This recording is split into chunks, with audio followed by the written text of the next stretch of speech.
Le BAFA, donc c'est le brevet d'aptitude et fonction d'animateur. Donc nous ici, on forme les futurs animateurs. Ils arrivent ici, ils arrivent de zéro.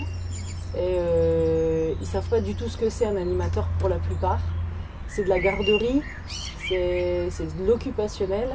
Et en fait, quand on leur parle d'intérêt éducatif, de but, qu'on ne fait pas une animation pour faire une animation, qu'on leur parle de responsabilité, de sécurité de l'enfant, c'est complètement abstrait pour eux. Ça permet aussi aux futurs animateurs de découvrir ce qu'est le métier d'animateur, puisqu'en fait ils arrivent ici en base avec une image d'un animateur qui est occupateur.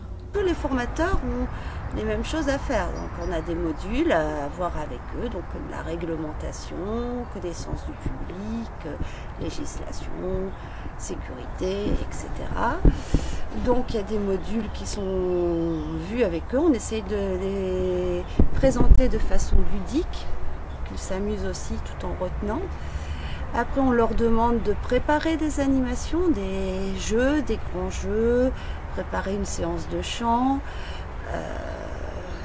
voilà, préparer une ambiance goûter.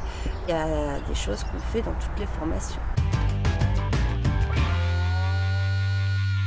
Aujourd'hui, quand on pose la question aux stagiaires de base qui arrivent, pourquoi vous vous êtes inscrit à la Ligue de l'enseignement, réellement ils ne savent pas. Ils ne savent pas parce qu'ils ne lisent pas le projet éducatif. Donc c'est à nous, formateurs, de leur en parler et de leur dire, voilà, la Ligue, on milite pour telle valeur. Voilà, la laïcité, c'est quoi pour vous? Les valeurs de la République, c'est quoi pour vous?